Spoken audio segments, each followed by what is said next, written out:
आज हम आपको आर्नियस समीकरण व्युत्पन्न करेंगे। किस तरह से आर्नियस समीकरण ड्राइव किया जाता है। आर्नियस एक साइंटिस्ट हुआ था, उसे रसायन का नोबेल पुरस्कार भी दिया गया है। उसने बहुत ही एक important equation the.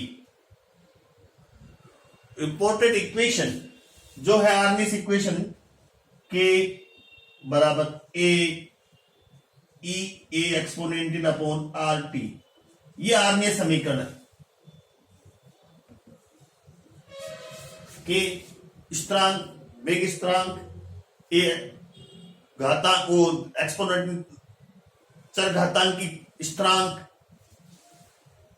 E A activation energy, are के बारे में जानते हो, टी टेम्परेचर।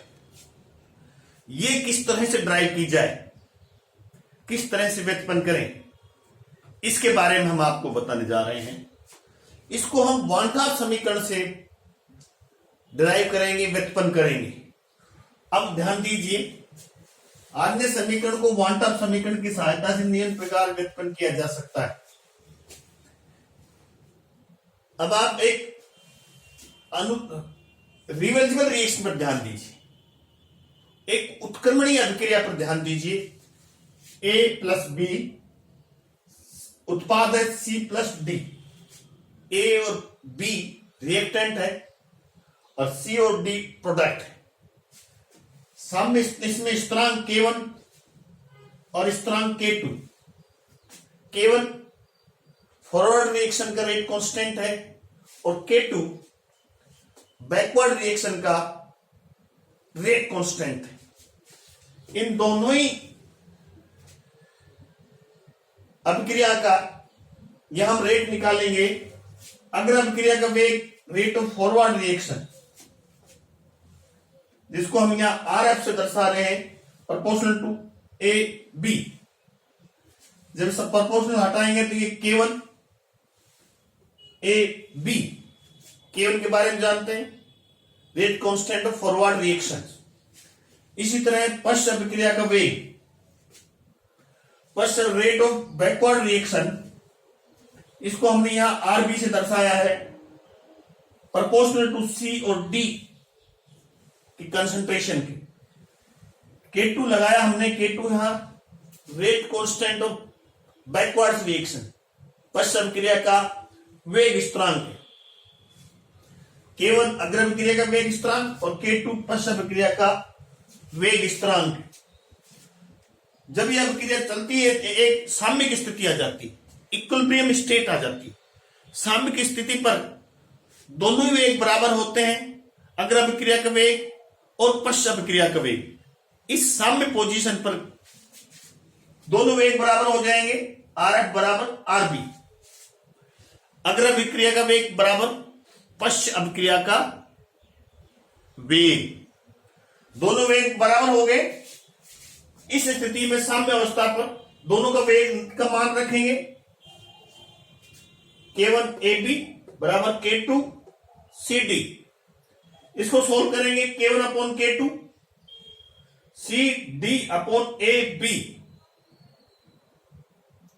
चूंकि यहां K1 अपॉन K2 बराबर एक नया K, साम्य स्थिरांक, अभिक्रिया साम्यक स्थिति में है, तो K1 अपॉन K2 बराबर एक कैपिटल K लिख देंगे, साम्य स्थिरांक। तो यहां हमने यहां साम्य स्थिरांक कैपिटल K लिख दिया। Clear. Rate of forward reaction, rate of backward reaction, दोनों साम्य स्थिति पर दोनों वेग बराबर हो जाते हैं। जब बराबर हो जाते हैं तो हम इस तरह से इसका सॉल्यूशन करते हैं। सॉल्यूशन करते हैं तो हमें क्या आ गया, ये K बराबर CD अपॉन AB आ गया। क्लियर। अब वांटाप समीकरण ध्यान दीजिए, ये वांटाप समीकरण है। D natural log K upon d T बराबर del E upon R T square. Del E बराबर अपॉन आर टी स्क्वायर, इसको हम वांटाप समीकरण कहते हैं। ये भी एक महान वैज्ञानिक हुआ है थर्मोडायनेमिक्स में। इसकी ये पॉपुलर इक्वेशन है। साम्य की, अब यहां जो K का मान है, साम्य की दशा में K का मान रखने पर K मान क्या था अपना K1/K2, हमने K1/K2 रख दिया अपॉन dt बराबर del E upon RT square. Del E किसके बराबर है?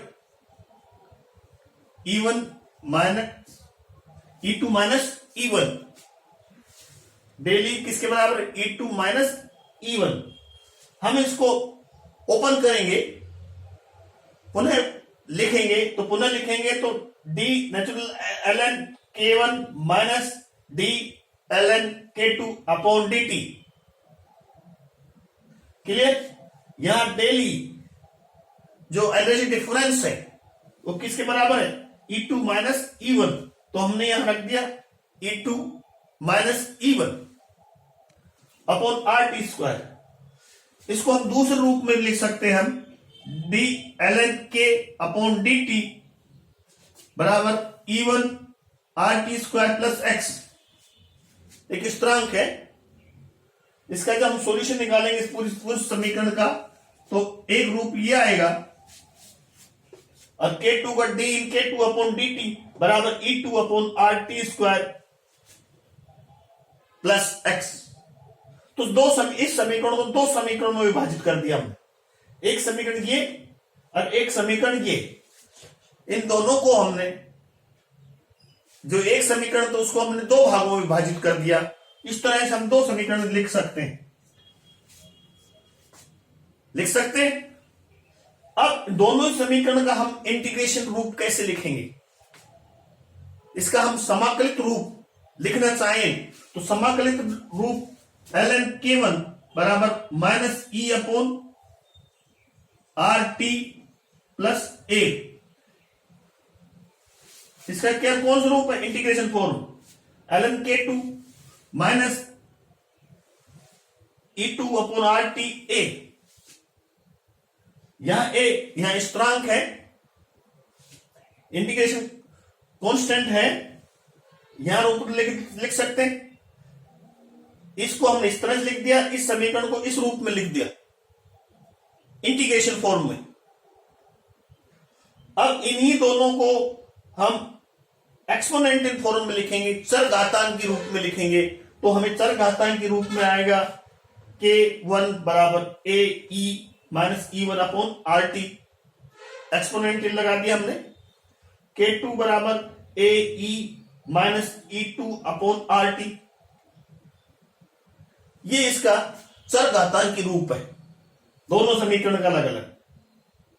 यदि हम ओवरऑल एक जनरल रिएक्शन लिखें, इसके बारे में जनरल इक्वेशन लिखें और जनरल इक्वेशन इन दोनों का सामान्यकरण करें, जनरलाइज करें, तो जनरलाइज फॉर्म में हम इसको किस तरह लिख सकते हैं? K A exponent form minus EA upon RT। EA यहां एक्टिवेशन एनर्जी है, इसको हम अगला वीडियो में पढ़ाएंगे। संकीर्ण ऊर्जा है, संकीर्ण ऊर्जा किसे कहते हैं ये आगे बताएंगे। तो जो समीकरण जो हमारी क्या थी, आर्गनीय समीकरण, ये एक आर्गनीय समीकरण व्युत्पन्न हो गई है K बराबर AE अपॉन RT। यही आर्गनीय समीकरण है जो बहुत महत्वपूर्ण है। ये केमिकल काइनेटिक्स में भी बहुत ज्यादा उपयोगी है। इस प्रकार से एक आर्गनीय समीकरण को हम एक सामान्य रूप से जनरली किस तरह से क्वांटम समीकरण की सहायता से ड्राइव किया जा सकता है, व्युत्पन्न किया जा सकता है। कई जगह पूछ लेते हैं इसको, IIT में भी पूछते हैं आर्गनीय समीकरण क्या है। तो अच्छी तरह से आप देख लीजिए, आर्गनीय समीकरण बिल्कुल सिंपल फॉर्म में निकालते हैं। आज इतना ही। Thank you much, best of luck. क्या एक मिनट